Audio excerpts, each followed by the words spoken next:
Fantastic. Thank you, everyone, for joining us for day two. I hope those of you who attended yesterday had a really great time. My name is Lori Conlon. I am the Deputy Director of the OITE, the Office of Intramural Training and Education. We're the ones who are hosting this event, and we're so very, very happy that you have decided to spend some of your time with us as you go through your own career journey. Today, we're going to talk about an introduction to an amazing variety of careers. And so I kind of feel like this is a little bit of a whirlwind of different types of career choices. So we'll talk about non-research industry careers, careers in science policy, careers in science communication, careers in academic administration, government jobs, and also in education. So it seems like this is like such a broad topic, but the overall kind of theme for all of these is that it's not actively doing research. It is all the other things that make research happen. So everything that supports the research enterprise, and there is an extraordinary number of jobs in this particular realm. That's what we're going to talk about today. And it seems really broad because there are so many different options.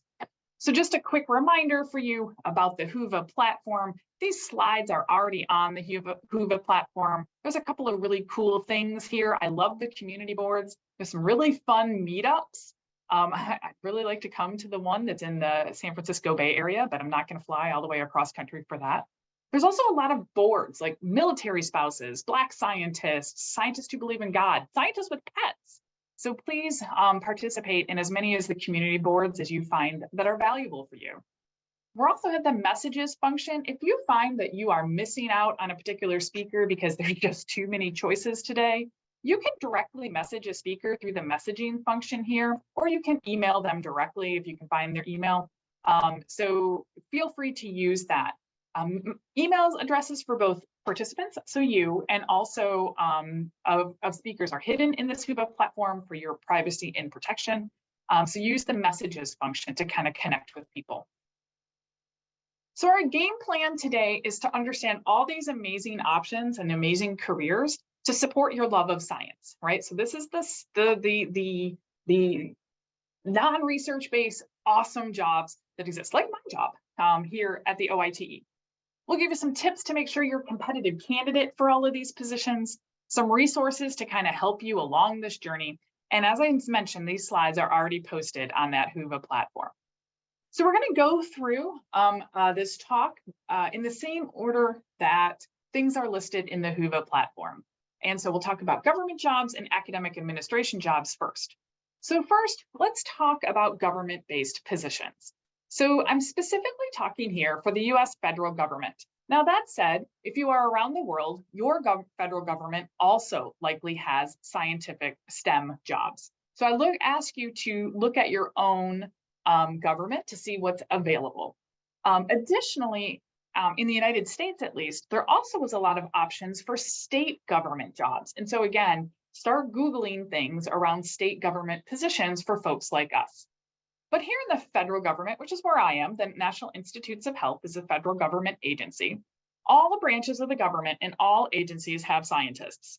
This was something that was actually a little bit surprising to me as I looked around. The Government Accounting Office, so it's called the GAO. We actually, I think, have a speaker from them later on this afternoon. The GAO even has scientists because the Government Accounting Office is trying to figure out if, are we spending the money, our federal tax dollars well? And so they have to have scientists on board to see if the science is actually going well.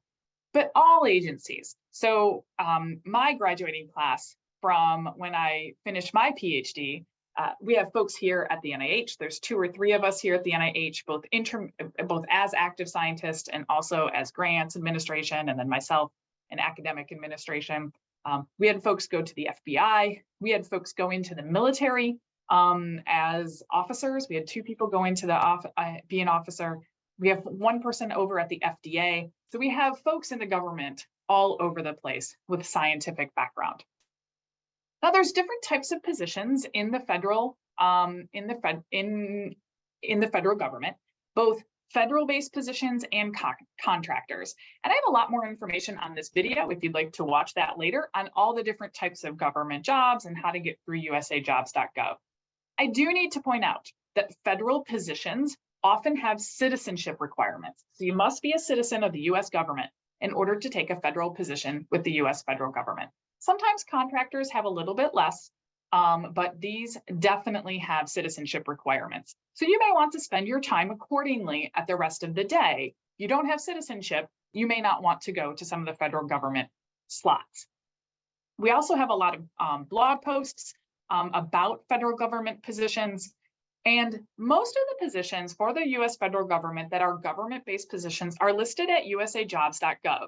But there's also different careers-based websites for almost every government agency. So I posted a ton of them that I Googled in 5 seconds earlier today: the NIH, the FDA, the USDA, the FBI STEM jobs, civilian careers with the Department of Defense, careers at the Department of State, and the CDC. And most of these people are represented throughout their government sessions today. Now, the NIH, because that's where I'm from, I get to talk about that a little bit more, has a couple of additional things that I wanted to tell you about. The first is global recruitment.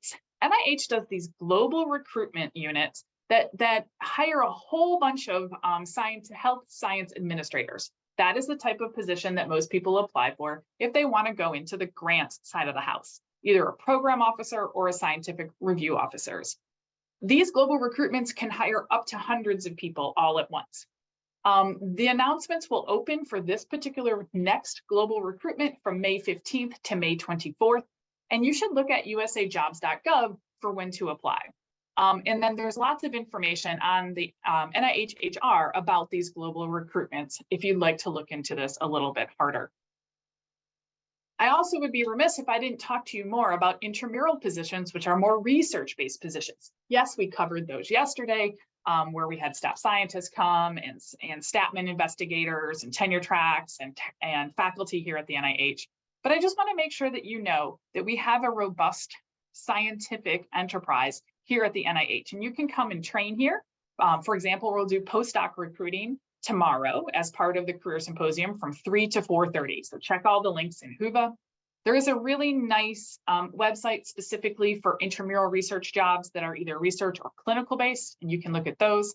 And then the global recruitment for tenure track investigators here at the NIH, it's 2 different ways that they hire new tenure tracks. One is through the Statman, and this is hyperlinked that you can look at it later. And they also do post regular announcements for specific tenure track investigators. So science administration and government positions that are coming up, we have these speakers at the noon time slot, so noon Eastern. So we have some program officers. So program officers here at the NIH are folks who deal with kind of like the strategic vision of our grants. So they're looking at the full portfolio of what our grants are, whether that's a T32, an NRSA, or a faculty R01. They're looking at the full spectrum of those.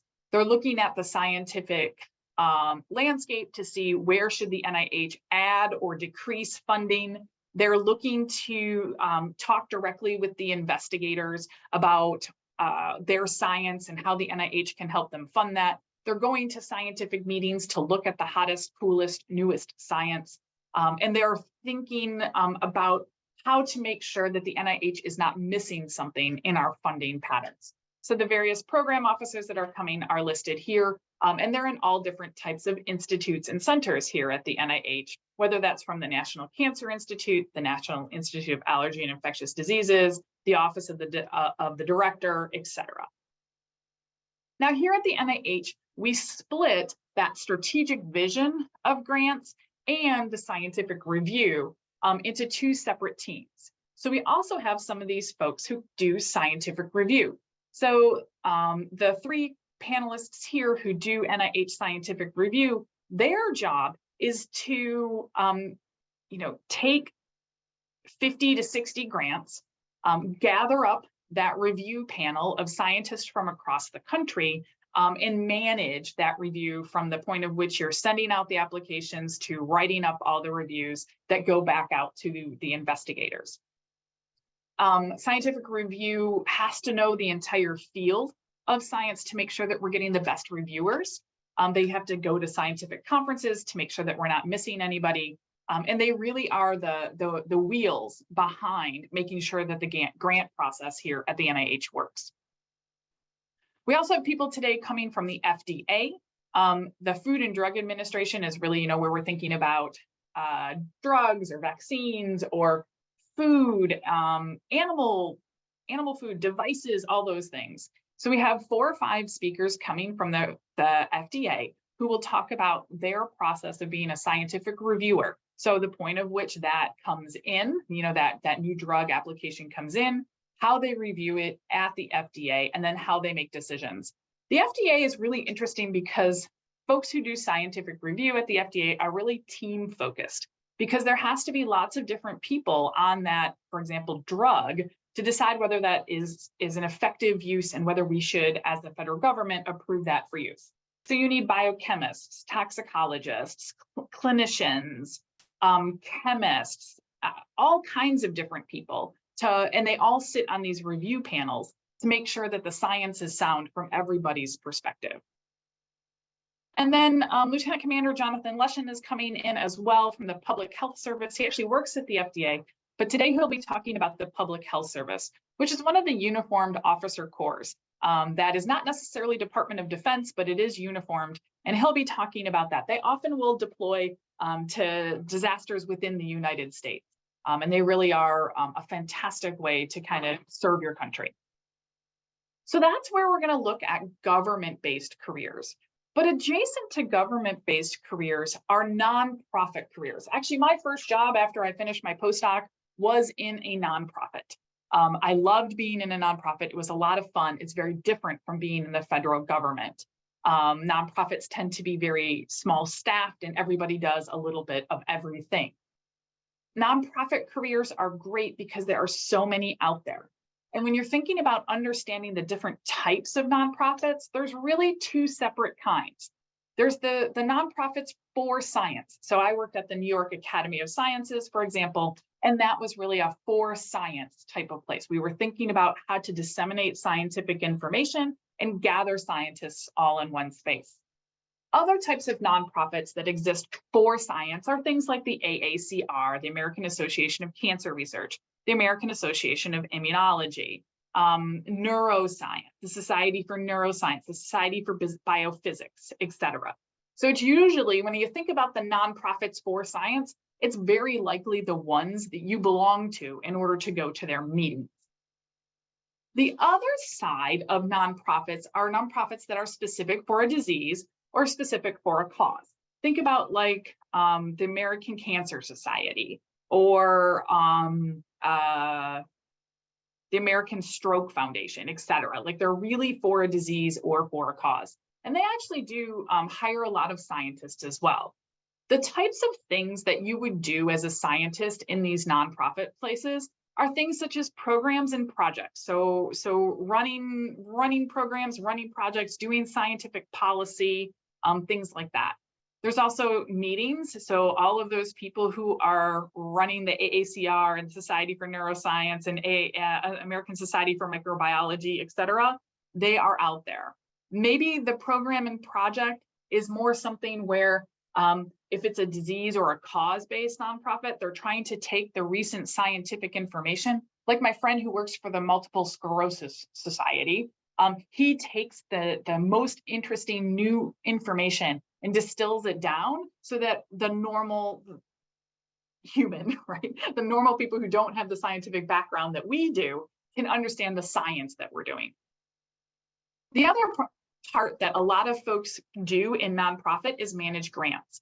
There are a lot of nonprofits out there that do manage a lot of grant money. The Juvenile Diabetes Research Foundation has a lot of grant money. The Susan Komen Foundation for Breast Cancer Research has a lot of money, and they provide grants for researchers just like us.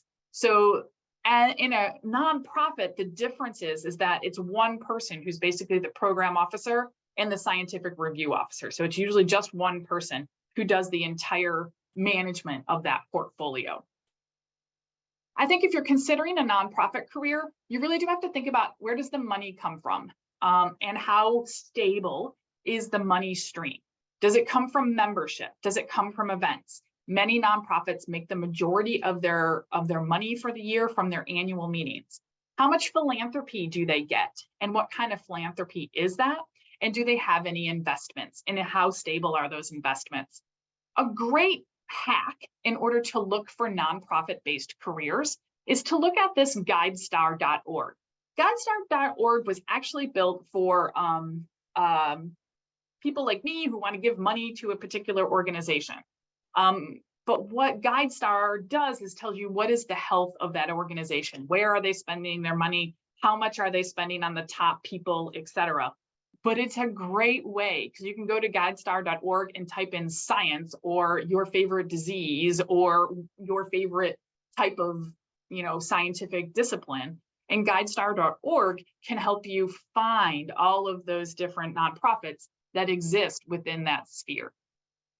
So we do have about 10 or 15 philanthropy and professional societies coming to talk about their careers. So if this sounds interesting to you, I loved my time in a nonprofit. This might be places to go.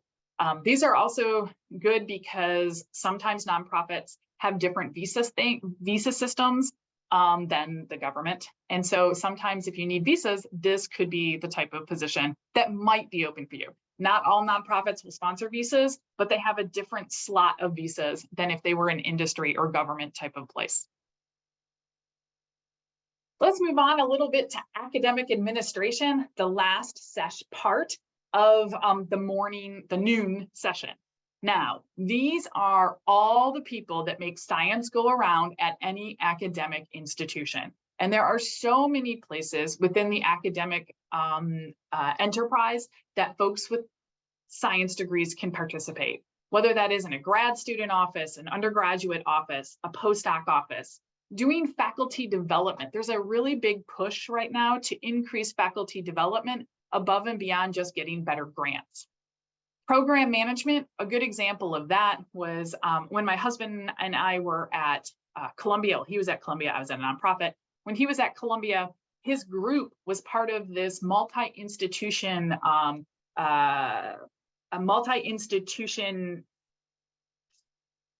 collaboration that had a grant to do biodefense.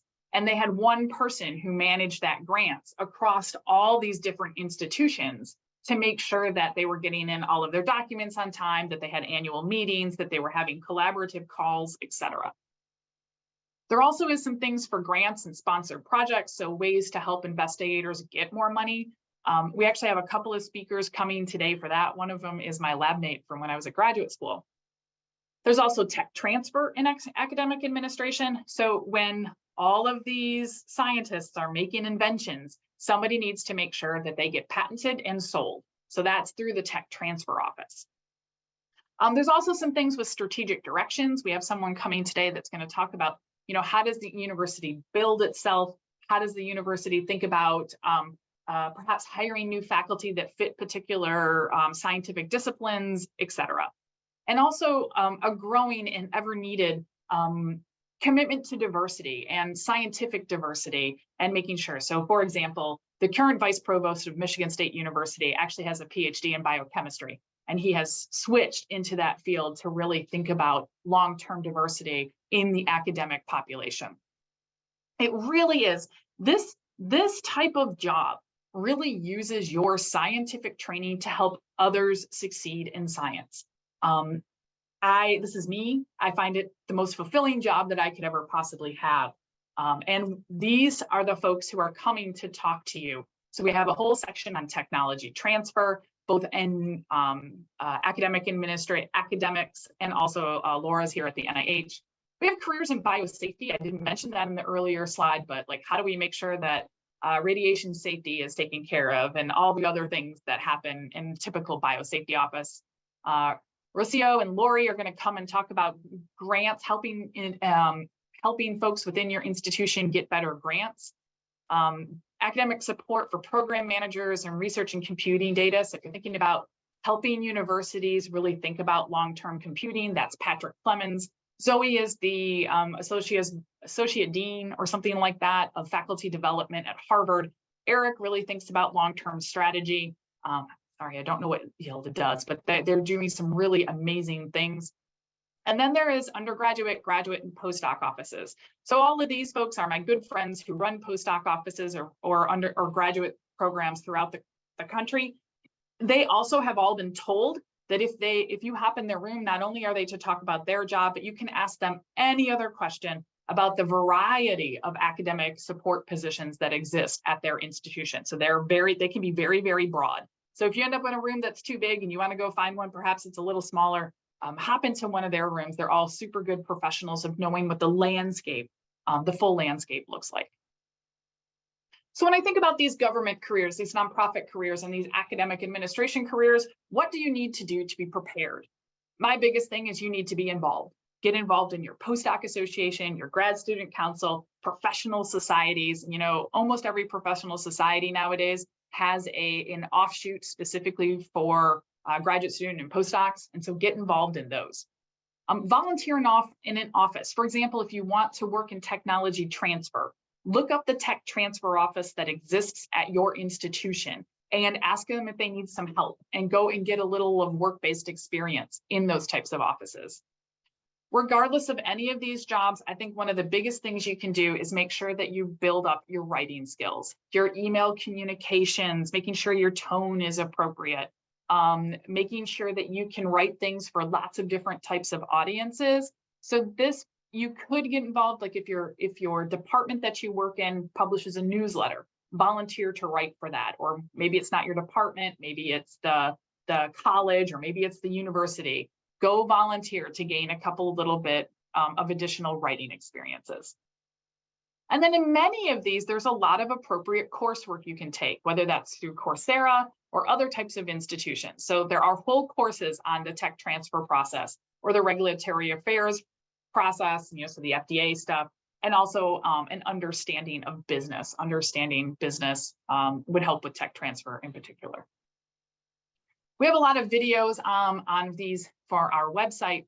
So CVs, resumes, et cetera. We have a lot of interviews with past people in science administration, tech transfer, et cetera. Our postdoc association here at the NIH is called FELCOM, and they've hosted a lot of these events in the past and written up what's happening. So you can learn about these different careers there. And also, again, I can't stress enough how important your professional societies are in this particular case. All right, we're going to switch a little bit to the next section, which is thinking about careers in science policy. And when I think about science policy careers, I really think about it in two specific ways. It's the policy for science, or it's the science for policy. So what do I mean by that? So policy for science is when we are thinking about how we're going to spend money or spend resources to really think about R&D funding priorities. A big one is like thinking about the cancer moonshot that was put in when it was Vice President Biden, right? So when he was vice president, he wanted to solve the cancer problem, solve cancer. So he put in the cancer moonshot, which is an R&D, it's policy for science. So we're establishing guidelines and regulations on the practice and the conduct of science. Then the other one is science for policy. So something happens, the science changes, and now we need to make some kind of policy. We saw a lot of this during the COVID pandemic, right? Where we have gotten new science, we've looked at it, and now we're going to make a change based on what's happening in current research. So the AAAS Science and Technology Policy Fellowships are very good. They're only open to US citizens. You can look more at the fellowships.AAAS.org for more information on that policy fellowship. We have lots of people today who actually participated in do science policy and have never done one of these science policy fellowships. Science policy jobs really entail lots of different things. Assessing scientific data and distilling it down into a one-sentence thing for a congressperson, or assessing scientific data and then distilling it down for your nonprofit to do something with. So one of my very close friends worked for the American Society for Human Genetics, and he looked at scientific things in the genetic field, and then how and what should the American Society of Human Genetics do as a response to that information. He also, one time when he worked for the late Congressman Kennedy, He wrote bills and briefs and things like that. They communicate science to both the general public, scientific audiences, or lawmakers. They can coordinate volunteers, committee members, or other scientists. This board, sorry, is wrong. Don't look at that. But an old but very good talk on careers in science policy is posted on the NIH website. These jobs are really fantastic. They are very fast-paced and talking to lots and lots of different people. The US federal government hosts a lot of science policy jobs, but it is not the only place. They are in places such as the federal government, in nonprofit sectors, think about, again, the American Society for Human Genetics, et cetera. They're also at the state level. They also exist in companies. So think about bio.org, where companies are trying to get more support for research and development at the industry level. So they are posted at usajobs.gov, Idealist, The Hill, Roll Call, and individual organizations' websites. There's also a lot of policy fellowships that do exist out there.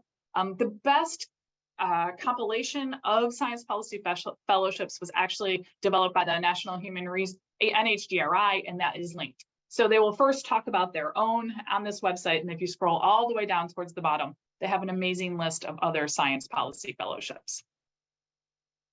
So today we have government science policy. So these are government employees, and they are from either the NIH, Sandeep works here at the NIH, I think Diana's at the Department of State, et cetera. We have folks who, former fellows who work for the Department of State, and she goes back and forth to Africa all the time as a scientific attaché. The coolest job ever. But there's lots of also science policy outside of the government. And so these will work either in a nonprofit or in industry. And we have people coming for both of those. So Yvette, for example, is the Director of Science Policy for FASO, the Federation, I don't remember what FASO is. Okay, so that's science policy at 1 o'clock to 1:50. Moving along to science communication. That is the next section today. And again, there's different types of science communications out there. Science communications specifically for us, scientists, and then also scientist communications for all. So science for scientists are like journal editors. So like people who work at Cell, Science, Nature, et cetera. So, taking in that article, thinking if it fits the mission of the journal, and then if it does, navigating the review process. So making sure you can get 3 reviewers to finish their reviews on time, collecting those reviews, and then making the decision back to the authors. There's also technical writers that exist. So these are the people who write all those wonderful, like think about the QIAGEN kit. Somebody had to write that entire booklet that comes along with it. There's medical writers, strategy writers, and marketing writers. And these folks are really for us, for the scientists. They're writing it, they're helping us do our communications. But then there is the broader communications, and that is, writing for organizations, publics, marketing, social media, and strategy. So really thinking much more broadly. You want to prepare for a good communications-based career. I think one thing to really know is you need to be able to look and understand and assess tons and tons of different types of scientific information, not just your own discipline. You need to be able to read outside of your field. I cannot stress this enough that if you do want to go into scientific communication, you must do a ton of writing before you try to get that. Write articles, writing professional emails, websites, social media, whatever it is. Again, get involved with your local organizations, your professional societies as a volunteer now to start getting those clips that you will need to show that you are prepared for this. Take courses in scientific writing. There's a lot of really good ones on Coursera. If you're thinking about being a journal editor, for example, you and your boss should help. You should ask your current faculty member to help you participate in peer review. You need to understand the full publication process. And here's another old but good talk on careers in science writing. It was part of my how-to series that I ran a couple of years ago. So today we have folks who will talk about medical science liaisons and medical affairs. So they typically work in a corporate environment, so industry. For example, I had one friend for years who worked for MedImmune as both a medical affairs and medical science liaison.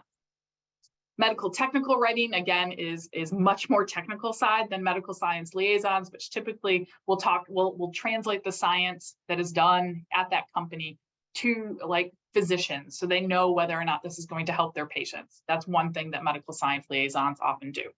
Medical technical writing is very much more technical. We have folks here from publishing and editing. For example, Amy is at the American Society for she's now at the American Cancer Society, I think. And then she's still at ASM. And then there's different types of science communication and science writing for lots of different things. So I think Ian works for like the City of Hope, and Nancy was a ghostwriter for Dr. Fauci for a long time. Moving on to the next component of the day, which is education and outreach. And this is making sure other people know about science. And again, another old but good talk, part of that how-to series, which is careers in science education and outreach. So if we think about being competitive for these types of jobs, it's really, you have to have a broad scientific knowledge and also be participating in education and outreach events. So whether that is K through 12 or doing things at the university level. Written and verbal communication and good project and time management. I think the biggest one for this is making sure you have the teaching skills. So taking courses, whether that is scientists teaching science, if you're an intramural research trainee, or things such as preparing future faculty, et cetera. If you want to go teach at a K through 12, you should probably look at getting certified in your particular state in order to do that. Not every K through 12 job requires you to have a teacher's certificate, but if you're going to work in the public school system, it absolutely does. I know a lot of postdocs who have gone on to teach at the K through 12.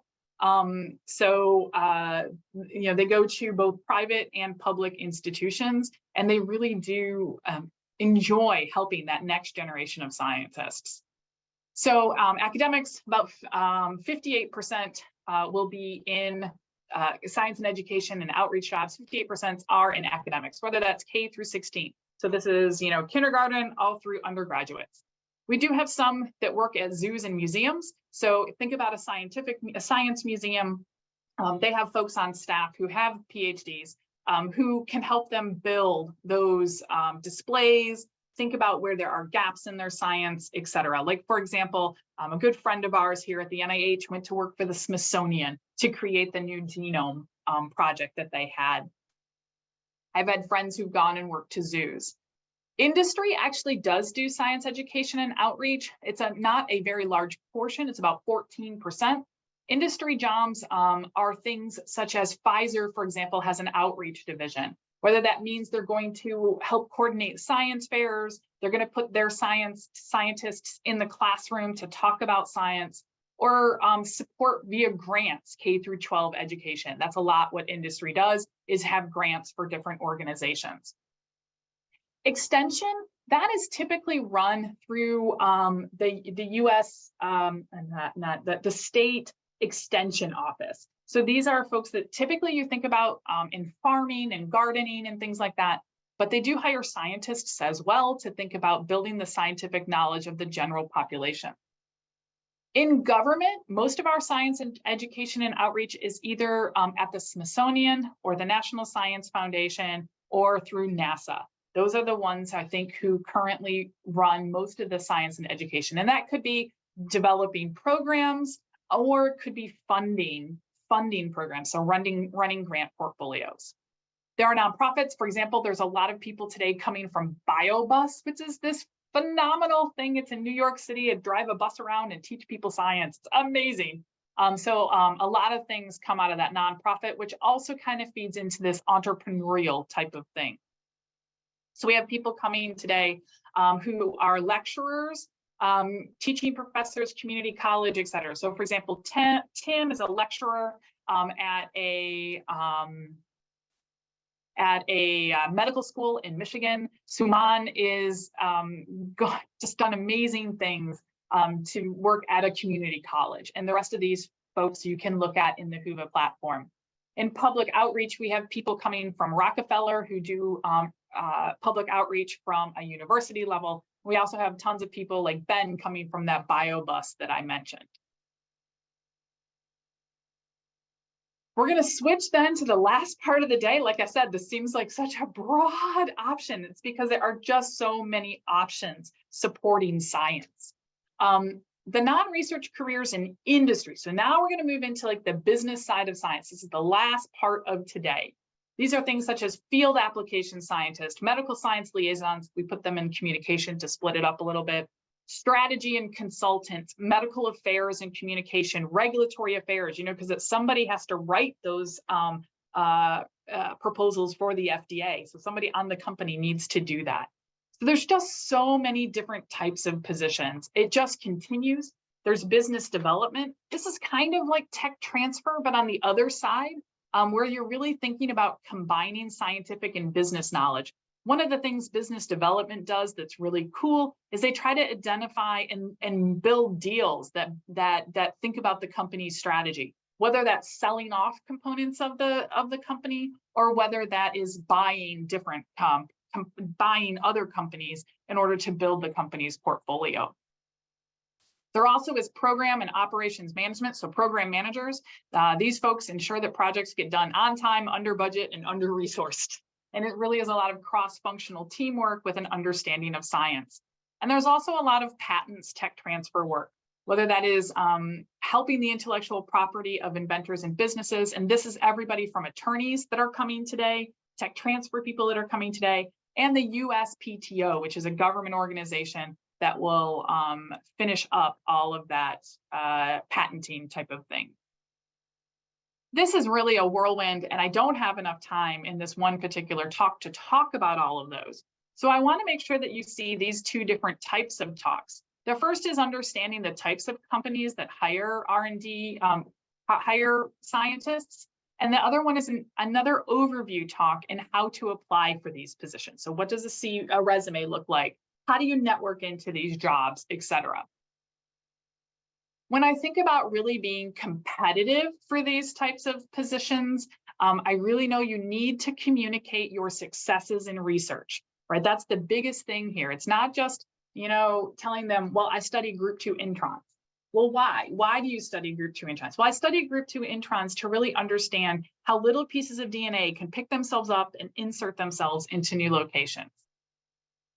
You may or may not need publications for these business side of sciences of careers. It really depends on the company and in your field and what you've done in order to become competitive. Team and collaboration skills are absolutely imperative, and also showing initiation and independence. So how do you build these types of skills in order to be prepared for these business side careers? So make sure first that your science fits the job ad and your skills fit the job ad. So you might have to talk about them a little bit differently. For example, if you want to go into program management, right? Remember that is getting things done on time, under budget, and under resourced.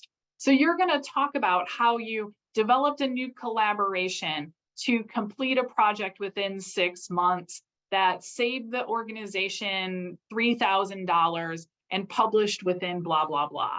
Right? So you're going to craft that message so that it goes specific to that job.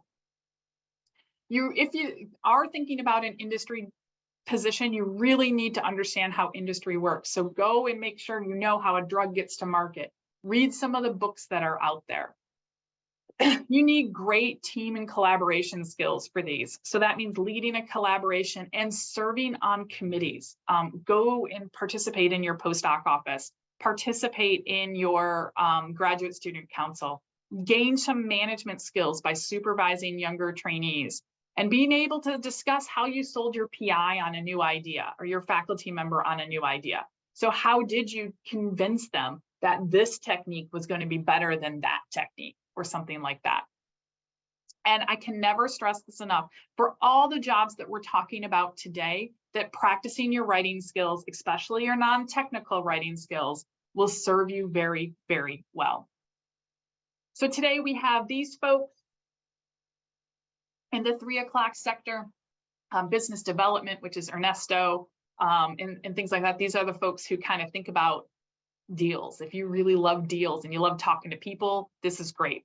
We have a whole section today on entrepreneurship. So if you want to start your own company or spin off a company, Clinical trials, man, I didn't even talk about that one, but there's a whole group of people who need to, Wilson was actually from Germany. That's awesome, she's coming. So there's a whole group of people who run clinical trials, the day-to-day details of getting a clinical trial done. Scientific consulting is an interesting one because I think we all think we're going to go be science consultants. That's typically not what you do. You come in as a consultant to help people understand how to run their business better. And you typically will be in either a scientific organization doing that, or they're hiring you for the way you think with your scientific brain. There's regulatory affairs and different program managers that exist. So Fred, for example, does a lot of work with companies to help them get their IND through. Patent law, so Jean is a lawyer. Ray and Nathan are patent agents. It's not attorneys. So you have a patent attorney and then somebody helps them underneath. And so they have PhDs, but they didn't get the JD. So you can see both sides of that coin. And Julie Wu works for the US Patent and Trade Organization, who actually is currently hiring. And then we have folks who do marketing, sales, and product field support. So all kinds of jobs where you're trying to get people, like those folks who come in to your research groups who know your science really well and want to help you understand how their company's product can help you do your science better.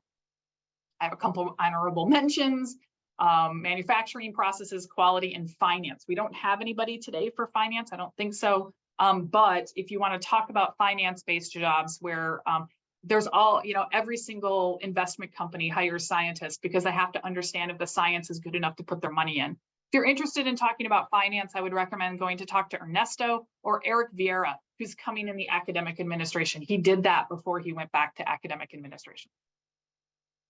This is Lori's, mine. I created this. It's good, but it's not perfect. But if you like bench work, these are the types, if you like being creative, think about marketing. If you like looking at the hottest, coolest, newest science, look at business development, tax transfer, IP law.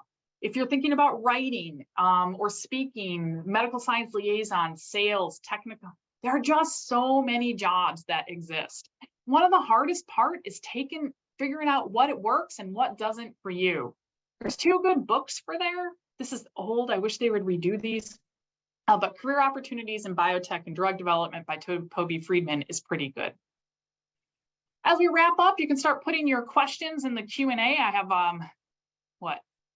10 minutes to answer questions. If you're interested in a postdoc here at the NIH, if you like this kind of career development talk and you want more of this, come see what life as a postdoc in the intramural program is like. That's tomorrow at 3 o'clock. The links are in Whova. So there's all kinds of other resources for your success that I will leave up here. And I will hop over into the Q&A and answer as many questions that you can. So the global recruitments require US citizens. Yes, they do. That is a full government position and it will likely require US citizenships. For a government position, what kind of timeline is typical? Long. The NIH tries to get everything done within 80 days, and that's pretty common, but it can stretch out as long as 6 months. I've heard about there being postdoc requirements for program officers at the NIH. Is this true for other organizations? I'm not sure if it's true for nonprofits. That would be a great question to go in and ask the nonprofit people specifically. I answered that a lot, that you have to be a citizen to work for many of the jobs. To hire folks. So remote positions for the NIH.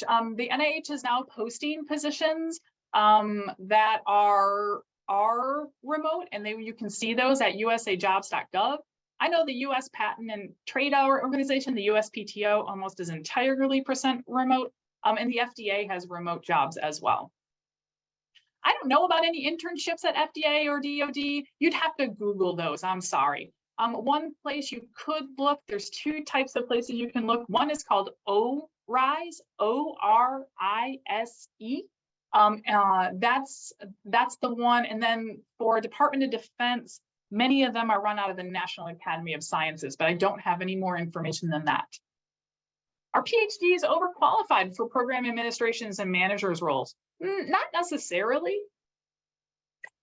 I wouldn't say we're overqualified. We use our science and our brains in different ways. Everybody today has a PhD. We all have active careers. So I don't think that, I hope that my PhD doesn't make me overqualified. I've had a pretty good life. All right, I think for the most part there, how similar are administrative roles in academics and governments? Super similar. So if you want to transfer between academics and government and nonprofits, all three of those, they're super transferable. In fact, you could take all these administrative supporting roles and even move into industry. This type of field is very fluid in the fact that you gain really amazing skills and then can go other places. A great example of that is, folks who go and work as reviewers at the FDA get scooped up by industry all the time because the skills do move back and forth for those. Yes, postdocs can go into science policy without doing a fellowship, absolutely. Make sure you go talk to a couple of people, like for example, Dr. Sandeep Dayal, who's coming for the government one today, did it without a fellowship. Many, many, many do. All right, so I think I answered a lot of what to do if you want to transition into science policy. So hopefully you can go back to that part of the slide deck. Okay. K through 12 teaching. I don't know if you're in a visa, if you need permission to do that. You should look into that with your local public school system. I don't know the answer to that one. Okay, elaborate more on tech transfer. So tech transfer is a job where you look, a faculty member has an invention, they've created something and they want to patent it. So a person in tech transfer will look at all the data, decide if, and will do a lot of the review to make sure there's nothing else in the public sphere that's already been patented, and then help that investigator make that patent with attorneys, make that patent application. I know a lot of tech transfer offices at universities do take volunteer graduate students and postdocs. Do employers value Coursera courses, or are they view as don't really count? For the most part, they don't care much about. I don't care about what coursework you took. What I care is what you learned and how you use that. So if your writing improves because you took a Coursera course, that's what I want to see. If you took a Coursera course and you still can't write a cover letter, I'm still not going to hire you. So it doesn't really matter. Oh, that's honorable mention for 2024. Absolutely. Medical illustration, a graphical artist. There are some really great programs in medical illustration. The one that I know most is up in Canada, but medical illustration is another good one. Is it easier to transition from academic path to a non-academic path or other? Nope, it really doesn't matter for these ones. You can start on any path and move back and forth through all of these different sectors. And I know lots of people who have done that. I have a very good friend who was an industry R&D scientist for the first 15 years of his career, and then came over to the NIH and now is a program officer. He took those skills and was able to move throughout the entire sphere. It's really just how you sell yourself at that point, and how you really talk about your skills and how it fits that jobs. Okay, I really talked already about somebody who wants to go into science policy, so I'm going to let that one go. Do you need an MBA for business development positions? I don't think so. I think that's one that you should ask the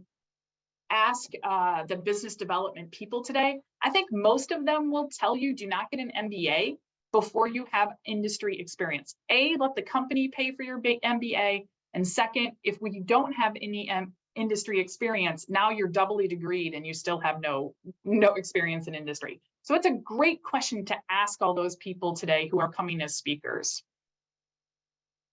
I don't know what that one's for, so I'm going to skip that one. Do you have to be affiliated with an institution to be considered for jobs? Absolutely not. You can apply from the outside for all of these types of jobs. For freelance science communicators, I really recommend the National Association of Science Writers, and I should have put that in earlier, nasw.org. It's a great way to meet up with other freelance science communicators and figure out how they did it. It's a great one. Yes, does a career in patent and tech transfer require you to go to law school first? No, not necessarily. If you want to be a patent attorney, Yes, you do need that. But there are patent agents. 2 of those people who are coming are patent agents. They don't have law degrees, and the USPTO does not. Tech transfer absolutely does not require you to have a law degree. Is there a specific time gov jobs are posted? Nope, all year round. Can you provide the slide with the 2? The slides are available online. If that slide is missing, go to yesterday's slides. FDA jobs, most of them do require US citizenship. There are some, but few, that do allow you to do staff fellows. So you should be looking at a staff fellow position if you need things. Do you need any special degrees for science policy? Nope, not at all. Just your PhD is good. Citizenship for USPTO, yes. Science careers that include arts and graphic designs. I am familiar with them, but I don't know what kinds of experiences you should gain. There are people who could help with that. I just don't know. It's a great question to post in the community boards. All right, I have time for 2 more.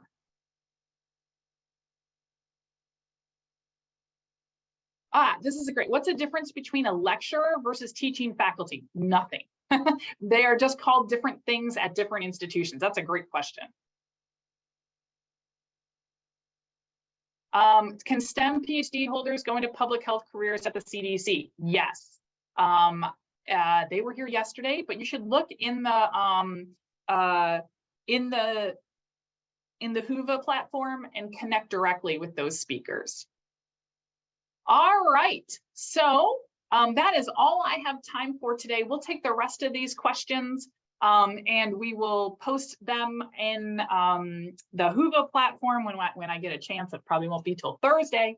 But thank you all for coming today. We hope to see you at the rest of the sessions over the next couple of days. We have a whole platform of awesomeness for you, whether you want an industry, a nonprofit, a government, or an academic career. We're here for you to help you make those decisions and really think about your career and what's next and best for you. So thanks for coming, and we'll see you starting at the next session. So go take a 7-minute break and then hop into the next session. Bye, everyone.